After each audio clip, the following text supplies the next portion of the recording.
Deus vai curar em nome de Jesus, mas a gratidão vai fluir, vai emanar em nome de Jesus. Eu quero falar com você hoje, o tema que o Senhor queimou no meu coração nessa manhã, para o dia de hoje, para essa noite, o tema é saindo do fundo. Hoje é noite de sair do fundo, hoje é noite de sair daquilo que nos prendia, aquilo que nos deixava escondidos. Não é acerca de secreto, irmão, é diferente. Vida no secreto é uma coisa, vida escondida é outra. Vida no secreto é uma coisa, vida na caverna é outra. Vida no secreto é uma coisa, vida no fundo do poço é outra. E Deus não te chamou para viver no fundo do poço. Deus não te chamou para viver escondido na caverna. Hoje é noite de vir à superfície. Hoje é noite em que o Senhor te traz à tona para respirar. Tinha gente aqui se sentindo apertado, angustiado, que nem a respiração estava normal. Mas hoje o Espírito Santo vai mover a partir da palavra e vai restaurar. Eu declaro fôlego de vida, fôlego de vida, fôlego de vida, para viver o que Deus vai fazer nesses dias, para viver o que Deus vai fazer na tua casa, na tua família, na tua história, na história dessa igreja. Vai precisar de fôlego, vai precisar de fôlego, e o fôlego vem do Senhor, aleluia. E eu quero ler com você, segundo livro de Reis, capítulo 6, do verso de número 1 ao versículo de número 7, aleluia. Uma graça, a um mover, a uma presença, irmãos. Deus é poderoso, Deus é maravilhoso. Segunda Reis 6, do 1 ao 7. Eu gosto da simplicidade das crianças, né? Emanuel estava lá a semana inteira: pai, chama o Drops. Eu falei: vou chamar o Mentos, que o Drops ainda não dá. Fala, manda um áudio lá para o pastor André Valadão, para ele vir na inauguração. Eu falo: mano. Chegou aqui, ele falou: já mandou para o pastor André. Por isso que Jesus fala que a gente tem que ter a simplicidade de uma criança. O pastor André não vai estar aqui, mas vai estar alguém mais especial, o Espírito Santo de Deus, aleluia. Segunda Reis, capítulo 6, do verso 1 ao verso 7. Os discípulos dos profetas disseram a Eliseu: como vês, o lugar onde nos reunimos contigo é pequeno demais para nós. Por que não vamos ao rio Jordão? Lá cada um de nós poderá cortar um tronco para construirmos ali um lugar de reuniões. E Eliseu disse: podem ir. Então um deles perguntou: não gostaria de ir com os teus servos? Sim, ele respondeu. E foi com eles. Foram ao Jordão e começaram a derrubar árvores. Quando um deles estava cortando um tronco, o ferro do machado caiu na água. E ele gritou: meu senhor, era emprestado. O homem de Deus perguntou: onde caiu? Quando ele lhe mostrou o lugar, Eliseu cortou um galho e o jogou ali, fazendo o ferro flutuar. E disse: pegue-o. O homem esticou o braço e o pegou. Nós vemos a Bíblia citando acerca de um determinado local, onde se reunia aqueles que são os discípulos dos profetas. Aqueles que estavam sendo ensinados, instruídos nesse caminho, nesse chamado, nessa vocação. E o texto fala de um determinado local onde eles estavam, que em um determinado momento se tornou pequeno. Aquele lugar em um determinado momento da história se torna pequeno. Por quê? Porque foi crescendo tanto o número de discípulos de profetas, que o lugar se tornou pequeno. Foi se acrescentando aquele número, novos discípulos, e aquele lugar então se tornou um lugar pequeno. E algo pequeno, inevitavelmente, quando se fala de um lugar, vai se tornar apertado. Um lugar pequeno, tomado por muitas pessoas, tem a tendência de se tornar apertado, desconfortável. Consegue perceber o que existia ali? Um lugar onde começa a chegar muitos discípulos, que talvez agora comece a ficar pequeno, e por ficar pequeno começa a ficar apertado. Quem sabe um se esbarrava no outro no passar, e esse lugar vai se tornando então desconfortável. Mas eu não sei se você entendeu aqui esse desconforto, se você entendeu aqui essa falta de espaço. Tudo isso está acontecendo, esse desconforto é gerado pelo crescimento. O crescimento estava fazendo isso acontecer. O avanço, a expansão estava fazendo com que aquele lugar ficasse desconfortável. Eu não sei se você vê dessa forma, mas para mim um lugar apertado, um lugar desconfortável é um problema. Quem é que gosta de ficar num lugar apertado? Só a sardinha. Quem é que gosta de ficar num lugar desconfortável? Ninguém. Então aqui o que nós encontramos? Um problema. Existia um problema, o lugar é apertado, está desconfortável, né? Mas nós precisamos entender aqui esse problema. Existe um problema, mas esse problema é resultado do crescimento. Esse problema é resultado do avanço. Esse problema é o resultado, né, da expansão. E eu quero que você entenda, porque hoje é o culto fé. Tem alguém que tem fé? Tem alguém que anda pela fé? Tem alguém que decide se mover por fé, que não anda mais pelo natural, pela ótica, pela informação, mas decide andar pela fé. E deixa eu dizer, nem sempre a informação transforma, mas é impossível andar por fé e não ser transformado. É impossível. E aqui nós estamos vendo então um problema. E o que nós precisamos compreender, querido? Que na vida daqueles que têm fé, porque ter fé é crer, ter fé é obedecer aquilo que a gente crê. A gente crê que Deus existe, a gente crê que a palavra é verdadeira, a gente crê que o Espírito Santo é verdadeiro, que Ele é uma pessoa, aleluia, e que Ele está em nós, que Ele está presente, que Ele é real. Isso é tão importante que quando a gente entende a pessoa do Espírito Santo, porque a Bíblia diz, não entristeçai o Espírito Santo. Quando a gente entende a pessoa do Espírito, a gente já não pensa, porque às vezes a gente pensa assim, não, eu não posso pecar, porque se eu pecar eu quebro uma regra da lista da igreja. Não. Quando nós entendemos a pessoa do Espírito Santo, nós entendemos que toda vez que nós pecamos, nós entristecemos o Espírito Santo. E aí, quem nunca ouviu aquela frase assim, né? Não existe diferença entre pecadinho e pecadão. Não existe diferença entre pecadinho e pecadão. É uma frase que a gente fala muito, mas talvez que a gente não vive muito.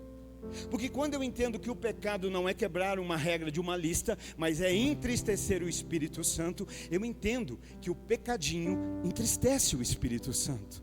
Aí às vezes eu penso, o lixo está ali, eu jogo, eu estou com preguiça de ir até lá, eu estou jogando, porque a Bíblia diz que quando eu não faço o bem que eu deveria fazer, que eu sei que eu deveria, eu estou pecando. Então eu digo, pecadinho e pecadão, mas quando eu vivo parece que eu não penso assim, não, é só jogar um copo, não, é pecar. Deixar de fazer o certo é pecar.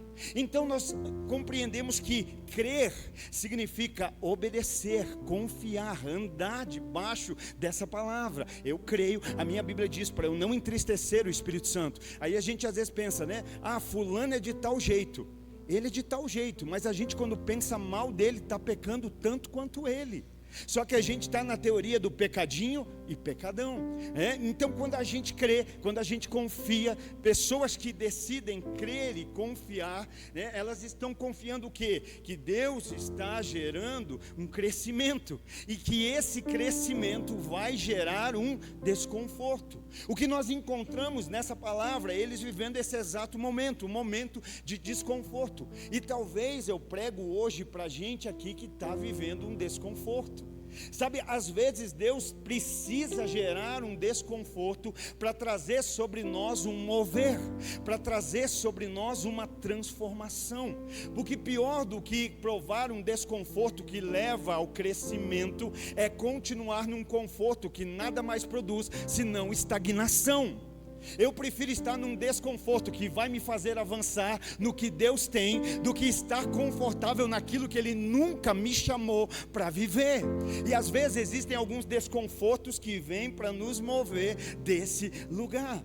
Então nesse desconforto Deus vai gerar o quê? Vai gerar um mover, vai existir um mover de Deus, e esse mover vai gerar ainda mais crescimento.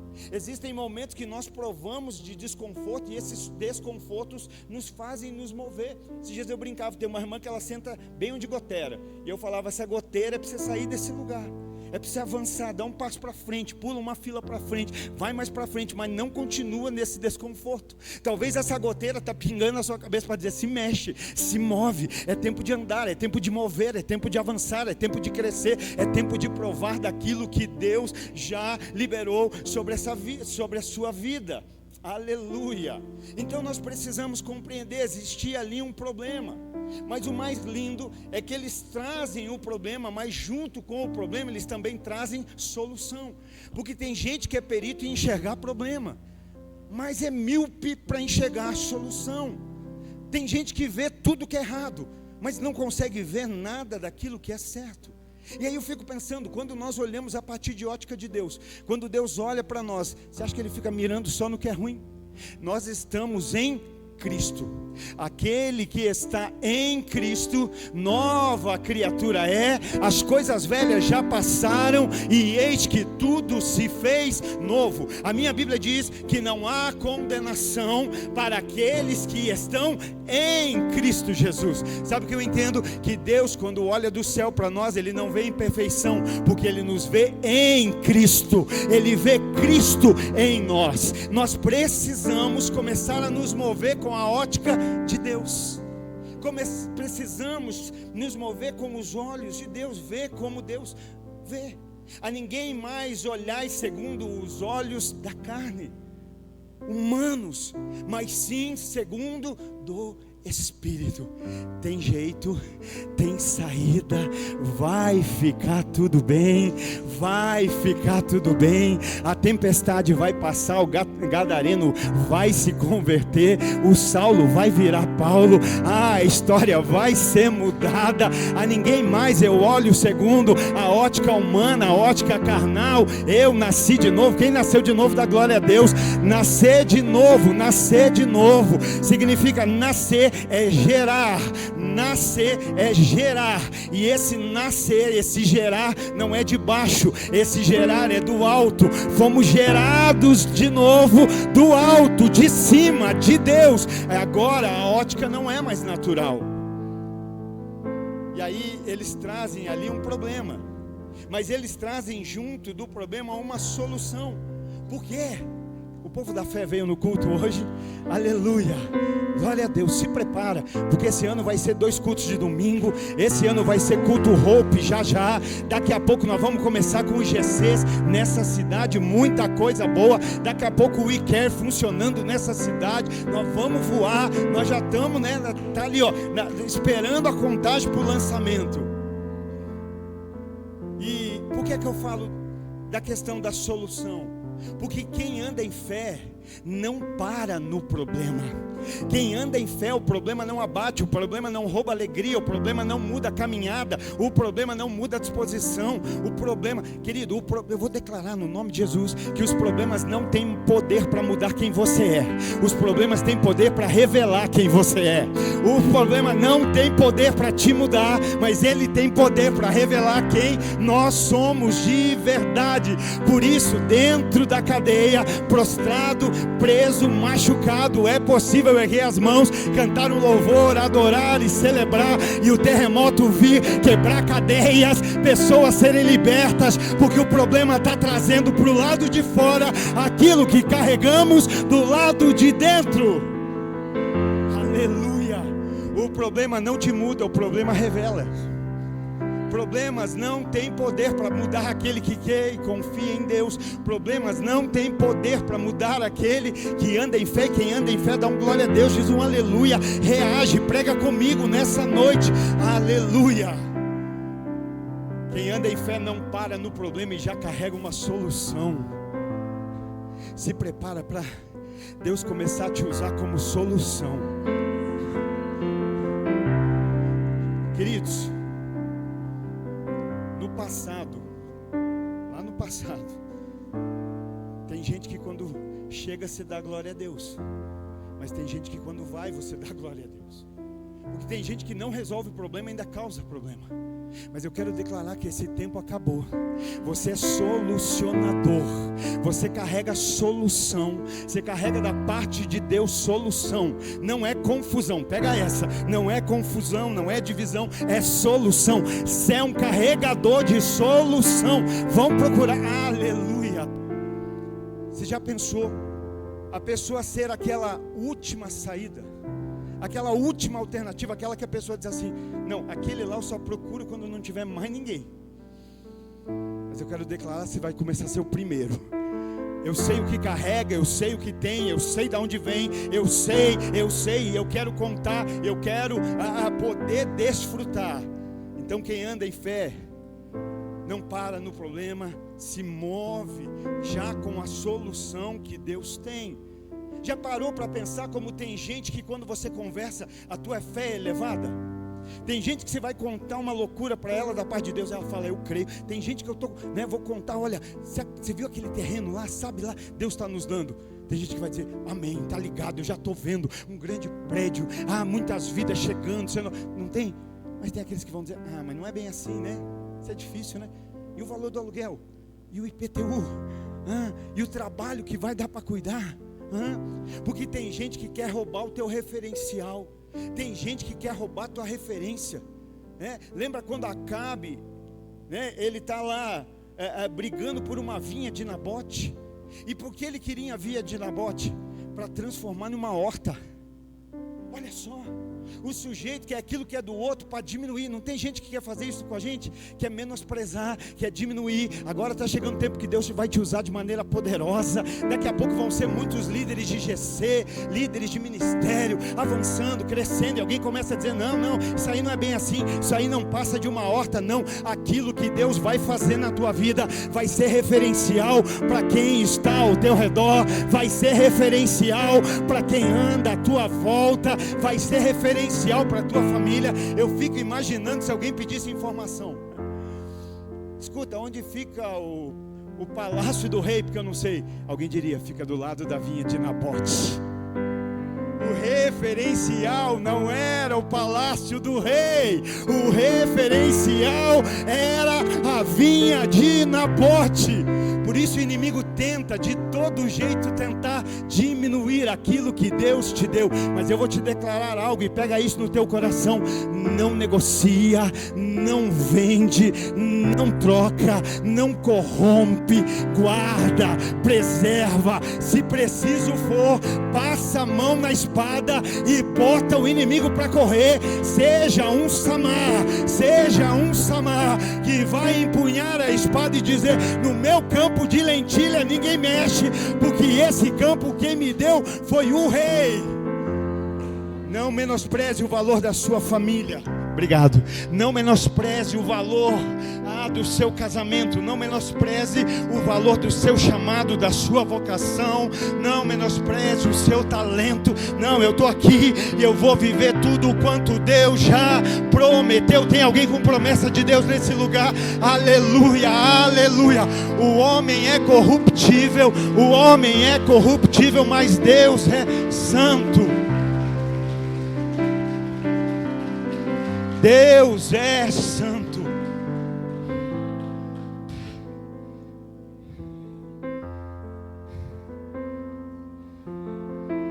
Imagina Adão no jardim antes da queda, irmão. Está lá.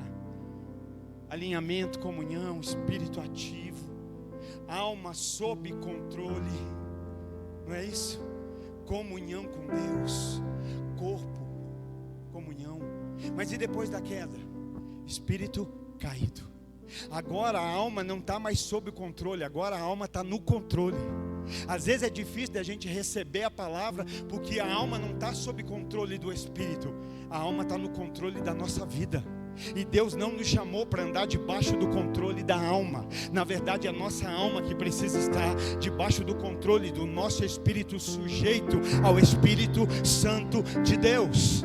Na queda, o espírito caiu, morreu, não é assim? Porque o pecado traz morte. No pecar houve morte. E aí o espírito caído, a alma sob controle. E o corpo agora, condenação eterna. Mas a partir da obra de Jesus, o espírito agora foi vivificado, justificado. Aleluia! E a alma está sendo transformada, está sendo renovada. E o corpo um dia será glorificado. Mas às vezes é difícil, né? Algumas pessoas compreenderem isso.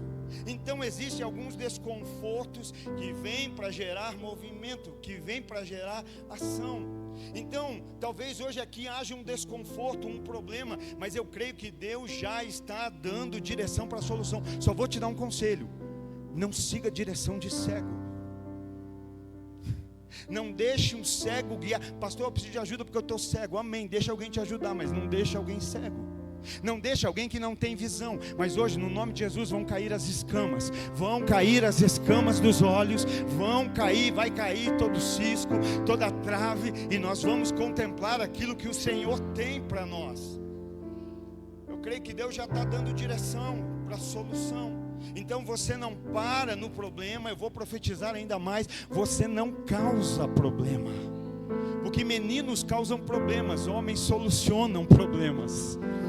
Homens são solucionadores de problema. Você nem mais vai falar do problema.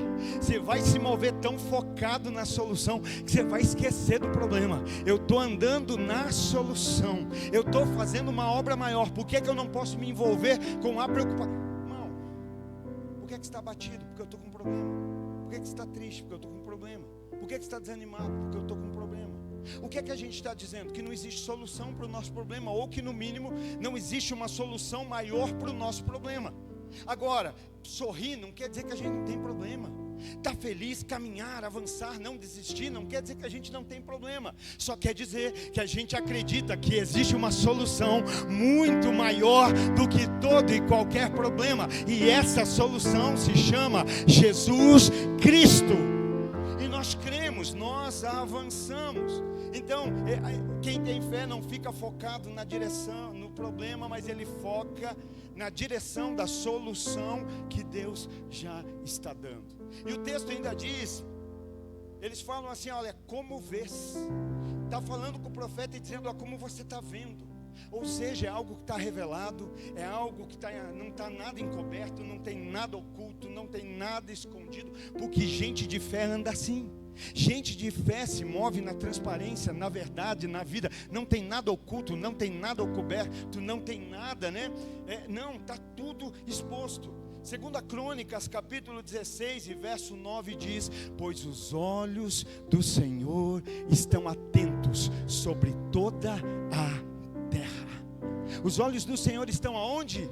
Sobre toda a terra. Os olhos do Senhor estão sobre nós nessa noite. Os olhos do Senhor estão sobre mim e sobre você. 2 Crônicas 16 e 9. Está sobre mim e está sobre você. E ele diz: toda a terra, para fortalecer aqueles que lhe dedicam totalmente o coração. Quem é que nos fortalece? Deus. Muito obrigado.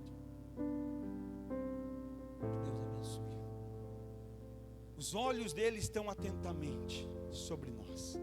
O que a palavra de Deus diz? Quem aqui já se sentiu em algum momento da sua vida extremamente esgotado, desgastado, não tem força, não tem coragem, não tem ânimo para mais nada? Mas a minha Bíblia diz que nós sabemos de onde vem a nossa força. De onde vem a nossa força? Deus é a nossa força. A alegria do Senhor é a nossa força. Eu entendo que quando peco, não quebro regras, eu entristeço o Espírito Santo. Sabe o que a gente precisa entender? Não dá para passar uma semana inteira entristecendo ele e achar que um louvor no culto de domingo vai alegrá-lo. Não dá para passar uma semana toda com as nossas ações, pensamentos, palavras, atitudes, entristecendo a ele e dizer: não, agora eu estou entregando a minha oferta, ele vai se alegrar. Sabe, é muito mais. É muito mais. E a Bíblia está dizendo que a alegria do Senhor é a nossa força. Eu escolho, decido Viver uma vida que mesmo quando ninguém está vendo, ninguém está ouvindo, naquelas rodas onde não tem ninguém, Ele está presente. E eu decido alegrá-lo, eu decido não entristecê-lo, porque quando você não entristece, vai gerar alegria. E aí quando eu alegro, o que acontece? Essa alegria é convertida em força. É a força do Senhor se aperfeiçoando em nós. Mas essa alegria está vindo da onde? Está vindo de uma vida que decidiu não entristecê-lo mais. Pastor, mas eu não estou fazendo nada, mas eu estou pensando. E o Espírito Santo sonda e conhece o pensamento do homem, as intenções do coração do homem. Está entendendo? Como é que você quer que alguém reverta força para uma vida que entristece a ele? Como é que nós queremos que o Senhor fortaleça uma vida que Ele está dizendo, quanto mais você caminha, mais triste eu fico? Talvez você tenha que parar aqui, espiritualmente falando, uma UTI, para entender que precisa mudar, que precisa haver uma transformação. Provérbios, e aqui ele está dizendo, Crônicas, né? Para fortalecer aqueles que lhe dedicam totalmente o coração. Por que é que eu não sou fortalecido? Porque talvez eu dou um coração parcial.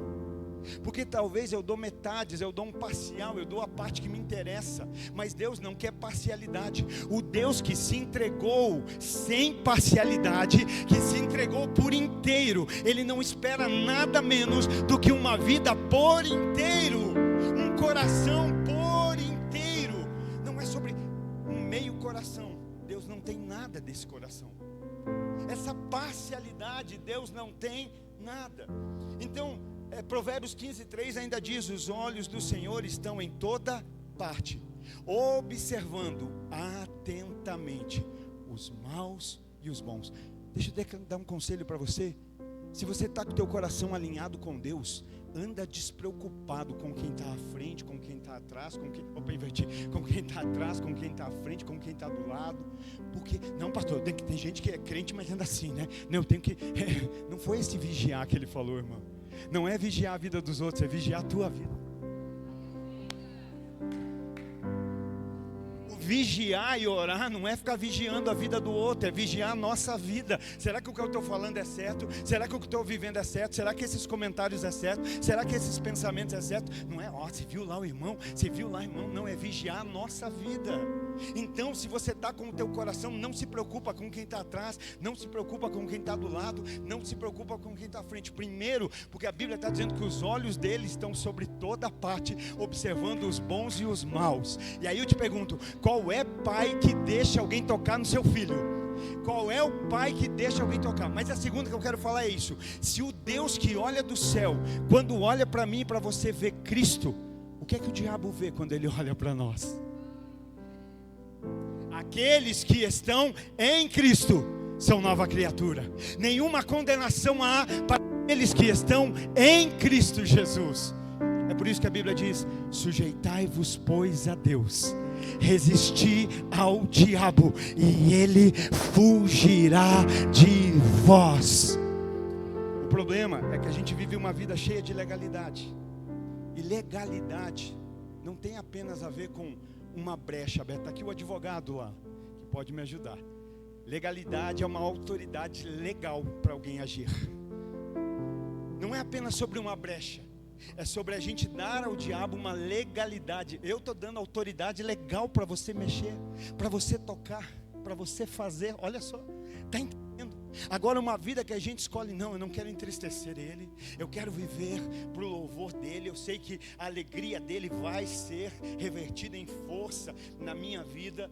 Então nós cremos e nós caminhamos debaixo dessa direção. Então não é mais sobre o problema, é sobre agora uma solução. Então ali também, mais do que solução, há o quê? A disposição de se envolver.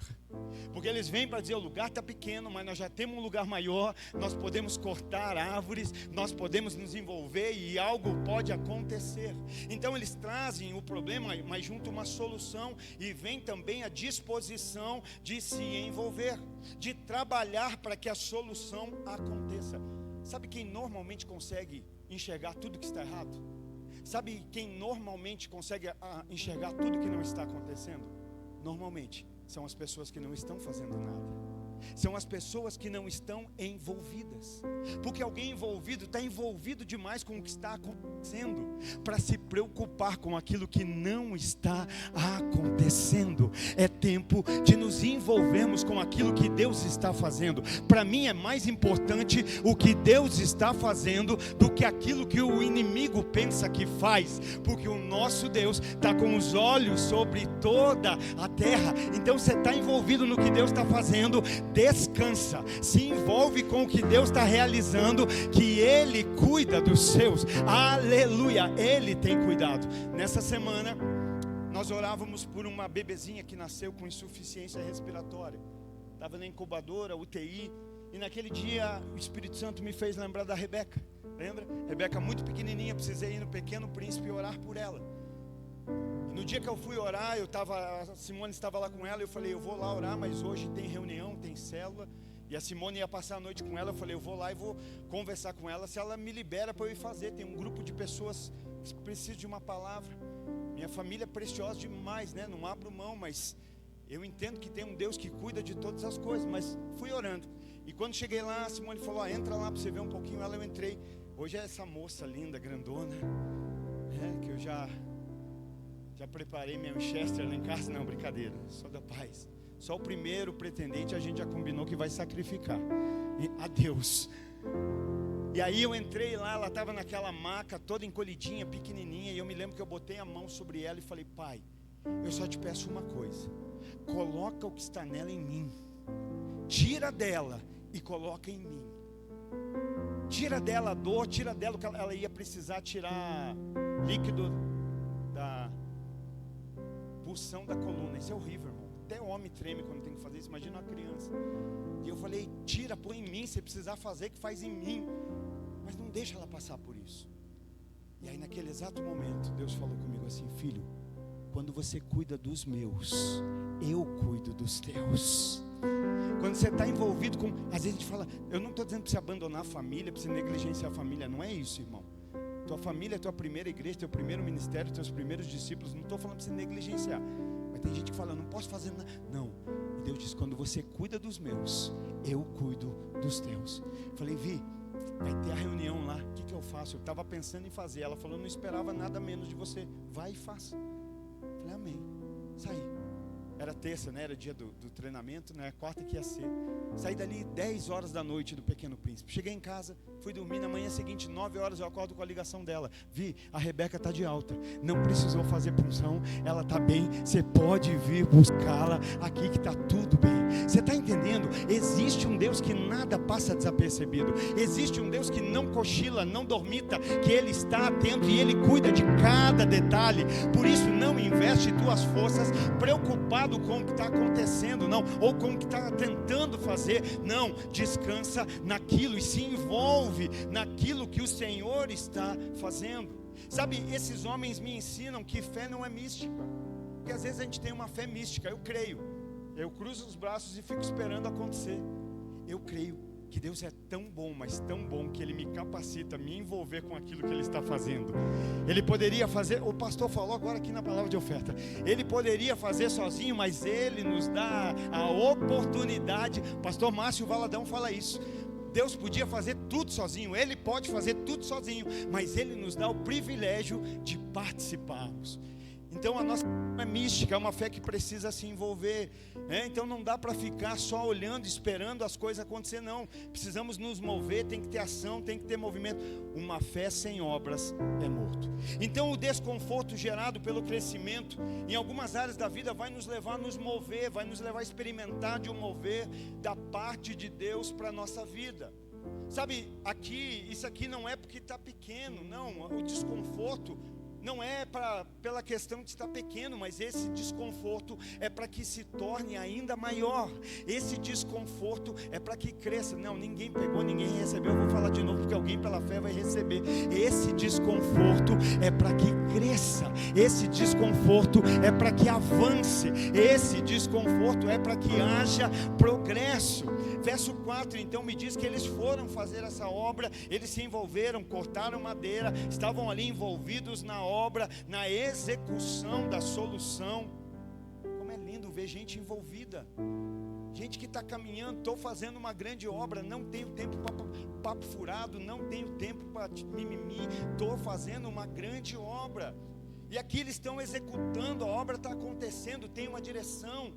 Eles levaram até o profeta, houve uma direção, está havendo ali uma unidade, e as coisas começam a acontecer. E no verso 5 então diz: quando um deles estava cortando o tronco, o ferro do machado caiu na água. Sabe o que eu encontro aqui?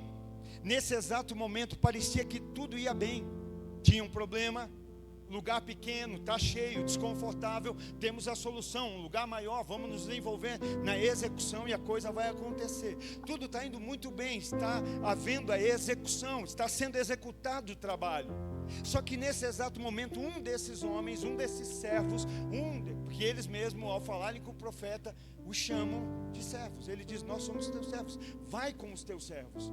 E aí um desses servos derruba a ponta do machado na água, o ferro, a parte superior ali do machado cai na água. Então o que eu entendo? Até esse momento tudo ia muito bem, mas eu não sei se por uso demasiado da força, ou talvez se por negligência na forma de usar o machado, né? Ou talvez até porque a ferramenta poderia estar desgastada, não sei. Muitas vezes o cabo desgasta, a ponta fica frouxa. Então pode ter sido força demais, pode ter sido negligência no usar, a ferramenta poderia estar desgastada, eu não sei. O que eu sei é que houve um acidente ali, houve um incidente que iria comprometer a obra, pelo menos na vida daquele servo, que iria fazer com que a obra parasse. E sabe o que é importante? Entender que não foi intencional, não foi porque ele quis, não foi premeditado, não foi a minha vontade é estragar a ferramenta, minha vontade é atrapalhar a obra, minha vontade é fazer com que tudo pare. Não foi desejado, mas aconteceu. Infelizmente acidentes acontecem, infelizmente incidentes acontecem, elas fazem parte da nossa vida. Esse acidente, esse incidente fez com que aquela ferramenta que outra hora foi tão útil, agora se tornasse inútil. Quem aqui usaria um machado sem ponta? Quem aqui usaria para cortar uma árvore um machado que não tem a cabeça? Quem aqui usaria um machado para qualquer coisa que fosse sem a parte do ferro? Então aquilo que antes era tão útil, agora devido ao incidente de percurso se tornou inútil, perdeu a sua utilidade. Quem usaria um machado sem ferro? Quem usaria uma ferramenta sem cabeça? Já pensou? Não tem como usar, não cumpre o propósito, não vai servir para aquilo que foi criado, vai machucar. Imagina você tentando cortar uma árvore só com o cabo do machado. Você vai machucar a árvore, você vai machucar a tua mão, você vai estragar o cabo. Está entendendo? Olha o que o incidente fez, olha o que o acidente. Então, aqui momentaneamente isso está acontecendo. Por que momentaneamente? Porque vai depender da ação do servo que perdeu. Aquele servo poderia, por vergonha, por orgulho ou por medo, fazer de conta que nada aconteceu, jogar fora o cabo e continuar ali como se nada tivesse acontecido. Porque eu tenho vergonha, como é que eu vou dizer que eu trabalhando perdi o ferro do machado? Eu sou muito orgulhoso para dizer que eu errei e caiu e afundou e agora se tornou inútil. Não, eu tenho medo do que o profeta vai dizer, eu tenho medo do que o Eliseu vai dizer quando eu falar que perdi a ferramenta que eu estava usando. Então isso era temporário, porque dependia daquilo que aquele servo ia fazer. Está entendendo o que eu quero dizer? Existem coisas na tua vida que hoje pode estar afundada, mas o tempo que elas permanecem no fundo vão depender da reação que você vai dar, da resposta que você vai dar diante do incidente, diante do acidente. Elas podem continuar na profundidade, ou elas podem ser trazidas à superfície. Depende de quem? Hoje de você, da posição, da postura, da atitude que você vai tomar. Faz sentido para alguém? Alguém além de mim pega essa palavra? Você pode dar um glória a Deus, pode dizer um aleluia aí. Então entenda, a questão principal aqui não era o incidente, não era o acidente, não era o cair, mas era o que eu faço quando eu reconheço que caiu. O que eu faço quando eu reconheço que aquilo que até ontem funcionava, mas hoje já não funciona mais, que aquilo que até ontem era útil, mas hoje já não é mais, que aquilo que até ontem estava completo, mas hoje não está mais? A questão é essa: o que eu faço quando eu entendo? O que eu faço quando eu compreendo esse cair? Para onde é que eu vou? Para onde é que eu corro? Para quem é que eu corro? Para quem é que eu vou quando eu entendo que caiu? Lembra de Adão? Quando Adão entende que caiu, ele corre de Deus. Irmão, só existe um caminho para o crente quando ele entende que caiu. Não é correr de Deus, é correr para Deus. É entender que sem Ele nós nada somos, nós nada podemos. Para onde você vai quando entende que caiu? Salmo 46, verso 1 diz: Deus é o nosso refúgio, a nossa fortaleza, o nosso auxílio sempre presente no momento da adversidade. E eu coloco um adendo, eu coloco aqui um atenuante, eu coloco aqui um agravante. Esse machado era emprestado, não era dele, não pertencia a ele. Um dia, em um momento, ele ia ter que prestar conta dessa ferramenta. Já pensou se alguém vindo devolver o seu machado? Ô, Theo, estou aqui para devolver. Lembra o machado que você me emprestou? Que não era meu, mas você foi tão bom que falou: usa enquanto você estiver aí. Eu estou aqui para dizer que hoje o que sobrou dele foi um cabo. Para imaginar o que eu vou ter feito na terra com um cabo sem o ferro. Dá para imaginar. Então em algum momento ele ia ter que devolver, em algum momento ia ter que prestar conta, sabe? Daquilo que foi confiado a ele para um uso específico.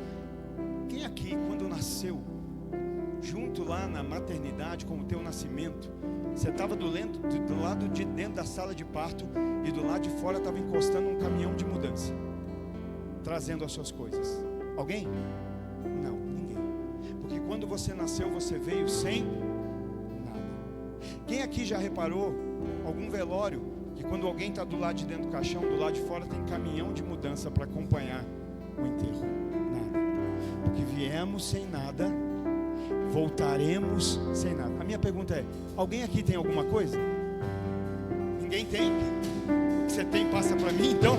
Aquele carro lá fora não é seu, então? Vamos lá, quem aqui tem alguma coisa? Amém, irmão, é você. Você tem casa, você tem carro, você tem um bom relógio, você tem um bom celular, você tem algo hoje que você não trouxe e que você também não vai levar. Se você não trouxe e você não vai levar, vai ficar para outro alguém. E se vai ficar para um outro alguém, é porque nunca foi teu, nunca foi meu, foi por um tempo específico. Vamos prestar conta do que tivemos, da profissão, do diploma, da ação, do ministério, do chamado, da vocação. Foi por um tempo específico. E você usou para quê? É nesse momento que ele clama e ele grita e ele diz: ah, meu Senhor. E esse meu Senhor está com S minúsculo, tá? Pra você entender que ele estava falando com o profeta. Mas eu tenho aqui uma direção, não é nenhuma novidade, é só para te lembrar.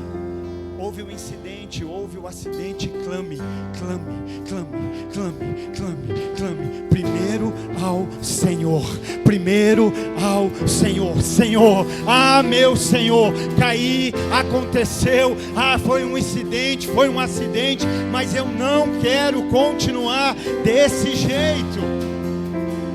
Clame ao Senhor. Mas ali ele também consegue projetar para mim Romanos 13, verso 1. Perdeu, clamou, caiu, irmão, clame ao Senhor. Senhor, me perdoa. Senhor, me restaura. Senhor, me renova. Mas eu não quero continuar caído. Clame, pastor, mas a queda foi tão feia que eu não consigo falar. Chora, se derrama. A minha Bíblia diz que nós não sabemos como orar, mas o Espírito Santo intercede por nós, por gemidos inexprimíveis. É aquele momento que se a gente orar, a gente estraga, porque a gente não sabe o que falar. Mas se você der liberdade para o Espírito, Ele ora através de você. Romanos 13:1 diz assim: todos devem se sujeitar às autoridades do governo, pois não há autoridade que não venha de Deus, e as que existem foram ordenadas por Ele. Por Por isso, quem recusa sujeitar-se à autoridade opõe-se à ordem de Deus. E os que fazem isso trarão condenação sobre si mesmos. Muda. Até o 5. Porque os governantes não são motivo de temor, de medo. Tem uns que têm raiva, ira, né? Para os que fazem o bem. Quem aqui tem medo da polícia? Alguém aqui tem medo da polícia? Não, por quê? Porque nós não fazemos mal. Nós não estamos praticando, então não há por que temer. Não há por que ter. Devemos ter respeito, mas não há por que ter medo. Vamos lá. Mas sim para os que fazem o mal. Não queres temer a autoridade? Faz o bem e receberás. Não quer temer? Faz o bem. Anda certinho, anda no que é reto, anda na palavra, anda em integridade. Não tem o que ter medo. E receberás o louvor dela. Porque ela é serva de Deus para o teu bem. Mas se fizeres o mal, teme. Está entendendo onde está o medo? Está entendendo onde está essa dificuldade? Pois não é sem razão que ela traz a espada. Para quem é que o policial vai com a arma na mão? Para um cidadão de bem? Não. Quem é que ele vai algemar? Quem está trabalhando? Quem está... Não. Então olha, é agente de... Pois é serva de Deus e agente de punição, de ira. Contra quem? Contra todos? Não. Contra quem pratica o mal. Verso 5. Por isso é necessário sujeitar-se a ela, a autoridade, não somente por causa da ira. E aqui vem a parte linda. Eu não vou me sujeitar com medo da ira, com medo da punição, com medo da espada. Eu vou me sujeitar por causa de uma consciência, por causa de um entendimento, mas também por causa da consciência. A autoridade é serva de Deus. Sabe o que eu quero dizer? Que se você se sujeita à autoridade de Deus no céu, você não tem dificuldade de caminhar debaixo de autoridade na terra. A gente só tem dificuldade de caminhar se a gente está... Porque o relacionamento aqui traz consciência. Traz consciência. Essa autoridade, né? Esse governo vai estabelecer aquilo que é bom. Está aqui para me proteger. Está aqui para, né? Ele está dizendo que você vai provar do louvor dela. E ele diz ali, meu Senhor, caiu na água. Nós precisamos entender isso, porque senão você nunca vai sair do lodo, irmão. Às vezes as pessoas botam a cabecinha um pouquinho para fora da água e respiram, mas está lá afundado, chafurdado. Mas o nosso Deus é aquele que nos tirou do lamaçal do pecado e nos colocou sobre uma rocha, sobre uma firme rocha. Sabe o que acontece no verso 6? O homem de Deus perguntou, onde caiu? Vai haver uma intervenção, vai haver milagre, vai haver maravilha. O que estava afundado vai vir à tona, o que estava escondido vai se tornar público. Novamente vai haver uma intervenção do céu. Mas antes disso, qual é a pergunta? Aonde caiu? Sabe o que o profeta está dizendo? Eu só posso fazer algo se você reconhecer aonde caiu. Só dá para o milagre acontecer se você reconhecer aonde você perdeu. Só dá para algo sobrenatural acontecer quando você reconhece o erro no natural. Aonde foi que caiu? E o homem vai dizer aqui, ó, caiu aqui, ó. Foi aqui que eu caí, foi aqui que eu perdi, foi dessa forma que aconteceu. Olha como é lindo. Sem submissão a gente vai dizer que é isso, eu falar onde caí, eu falar que caí, não. Vai continuar afundado, irmão. Quantos anos está afundado, nada acontece. Mas esse é o ano da provisão da unção, da graça, do mover, do restaurar, do milagre de Deus sobre a nossa vida. O problema é que nós queremos ser levantados, mas sem reconhecer aonde caímos. Queremos ser levantados, mas sem reconhecer aonde caímos, sem identificarmos onde caiu. Apocalipse 2 e verso 5. Lembre-se de onde caiu. E o que você faz? Arrependa-se, pratique as obras que praticava no começo. Deus não apenas quer te levantar. Deus não apenas quer nos levantar nesse ano, mas Ele quer que nós permaneçamos de pé. Permaneçamos de pé. Quem aqui já viu Deus levantar alguém? Mas quem já viu aquele que Deus levantou cair de volta? Deus não quer só te levantar, Ele quer te manter de pé. Ele quer te sustentar. Sabe, eu não quero ser lembrado por aquele lá que Deus um dia levantou, mas no outro ele não vigiou e caiu. Não, aquele lá Deus levantou e continua andando de pé, continua se movendo, continua andando. Deus continua sustentando, Deus continua cuidando, Deus continua preservando. Aleluia! 1 Coríntios 11:12. Assim, aquele que julga estar firme, vigie para que não caia. Começa a vigiar a sua vida, irmão. Desculpa, Deus está queimando isso no meu coração. Vigia a sua vida, vigia a sua vida, vigia a sua vida. Para vigiar a vida dos outros já tem alguém, se chama Satanás. Cuide da sua vida. Tem alguém que convence melhor do que a gente, ele se chama Espírito Santo. Você não precisa convencer ninguém, só permita que o Espírito Santo te convença. Aleluia, aleluia. Não é sobre ser convencer, é sobre ser convencido. E não é um convencido ruim, irmão. É o Espírito Santo convencendo. Quando ele mostrou o lugar, foi aqui, ó. A Bíblia vai dizer, o profeta vai colocar o galho. O que acontece com o que estava afundado? O que estava pesado começa a ficar leve. A vir para a igreja está pesado. Irmão, eu estou feliz demais. Quanta gente vindo e dizendo: caramba, 2/4 aqui não vim. Eu fiquei perdido. Eu falava: eu quero ir para a igreja, eu quero ir para a igreja. Por quê? Porque quando entendemos aonde caímos, Deus levanta. E aquilo que estava pesado fica leve. Aquilo que antes era pesado se torna leve. Aleluia. Aquilo que era pesado e afundou, agora fica leve e vai flutuar. Quem aqui já viu o elefante voar? Tem como. E Deus está nos chamando para voar. Mas aqueles que esperam no Senhor renovarão as suas forças, andarão e não se cansarão, correrão e não se fadigarão, e voarão com asas como de águia. Deus está trazendo essa leveza, Deus está trazendo esse perdão para a gente voar. Estamos indo para o final e vamos orar. O ano da leveza, do fluir. Pastor, está pesado, mas não deveria mais estar. Porque Jesus disse, Mateus 11:28, está cansado? O que é que fica pesado? O que está sobrecarregado. Está cansado, sobrecarregado? Vinde a mim, e eu vos aliviarei. Aprendei de mim que sou manso e humilde de coração, e tomai sobre vós o meu fardo e o meu jugo, que é leve. Diga isso, leve. Diga: o fardo de Jesus é leve.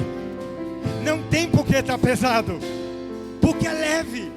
É leve e suave. Verso 7. Quando flutua, o profeta diz assim: pegue. Alguém entendeu? Ele reconhece que perdeu, ele reconhece aonde perdeu. Quando flutua, o profeta não pega para si, porque não é do profeta. O profeta aponta e diz: pega de volta o que era teu e caiu e se perdeu, mas agora veio à tona, toma na tua mão, é teu. Você só tem medo que tirem de você aquilo que você acredita que é teu.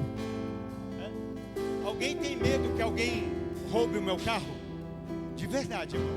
Alguém tem? Você nem pensa nisso. Não é? Porque não é seu. A gente só tem medo que alguém roube, tire ou leve algo que é nosso. Não é assim? Então às vezes nós estamos com medo de perder algo que a gente diz que é de Deus. Alguém pode tirar o que é nosso, mas ninguém vai conseguir tirar o que é de Deus. Ninguém. Às vezes nós estamos brigando por algo que a gente diz, não, é de Deus, mas não toca. Não, se é de Deus, quem defende é Deus. Se é de Deus, quem cuida é Deus. E aqui quando flutua, ele diz, toma, pegue. Sabe, da mesma forma que você só tem medo de perder o que é teu, muitas vezes você não se envolve em buscar o que perdeu, porque você não acredita que ele está disponível para você, que ele foi dado nas tuas mãos para ser usado. Sabe, se você não lembra que alguém te emprestou, sabe esse talento que você tem, sabe esse dom, e não é sobre só a igreja, é sobre o trabalho, é sobre a vida. Tem gente que é professor porque tem o dom de lecionar, tem gente que é gestor, tem o dom de administrar. É emprestado, não é nosso, não é meu, não é seu, é de Deus, né? Ele nos deu o privilégio. Então nós só não temos motivação de buscar o que se perdeu, se não reconhecemos que Ele nos deu o privilégio de usar o que é dele para um bem maior e comum. O que Ele te deu não para em você, não para em mim, não para em nós, é por algo maior.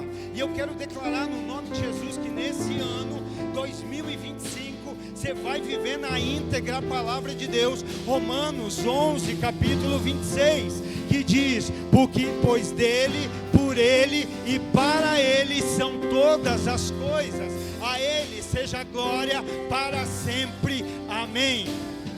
Dele, origem, veio dele, foi ele que deu, por ele, propósito. Sabe por que você está lá naquele lugar? Porque tem um propósito dele. Sabe por que você está naquela sessão? Porque tem um propósito dele. Sabe por que você está nesse trabalho? Porque tem um propósito dele. Sabe por que você está nessa vocação? Porque tem um propósito dele. Veio dele, vai ser usado para ele. Porque dele, por ele e para ele. Origem, propósito e destino. Veio dele, está sendo usado para ele e um dia voltará para ele. Um dia você vai chegar e dizer, eu estou aqui, mas eu trouxe todas essas classes de aluno que o Senhor me deu como professor. Eu estou aqui, mas está aqui os meus amigos de trabalho que trabalharam comigo. Eu estou aqui, mas está aqui as pessoas que estavam ao meu redor. Fica de pé, por favor. O que estava afundado voltou à superfície. E não foi por força humana. Isso que é lindo, né? Ninguém nadou, ninguém mergulhou, ninguém... O que é que nós faríamos humanamente? Perder o machado, onde foi? Vou mergulhar e vou me esforçar para trazer à tona o que afundou. Sabe por que alguns aqui nessa noite estão afundando? Porque estão tentando trazer à tona de volta aquilo que não se traz por força humana, aquilo que não se traz de maneira natural, aquilo que só um milagre de Deus pode trazer, aquilo que só um milagre do Senhor pode realizar. E glória a Deus, porque Ele ainda faz milagre. Quanto mais você tenta tirar do fundo na tua força, mais você afunda. Eu vou dizer algo. Hoje é noite de liberar algumas coisas. E você vai vir à tona, vai respirar. E no respirar você vai orar. Ah, se nós orássemos, como nós teríamos menos problemas. Ah, se nós orássemos antes de tomar algumas decisões, nós teríamos menos incômodos.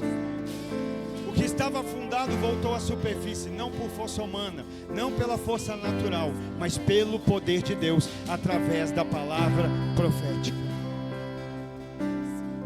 O lugar que era pequeno se tornou grande. O apertado se tornou amplo. O problema foi substituído pela solução. O acidente pelo milagre. A frustração pela alegria. Deixa hoje a força do Senhor, que é resultado da alegria dele, te tomar. Deixa Ele te tomar nessa noite. Quero orar com você nessa noite, meu irmão. Fecha teus olhos. Quero chamar a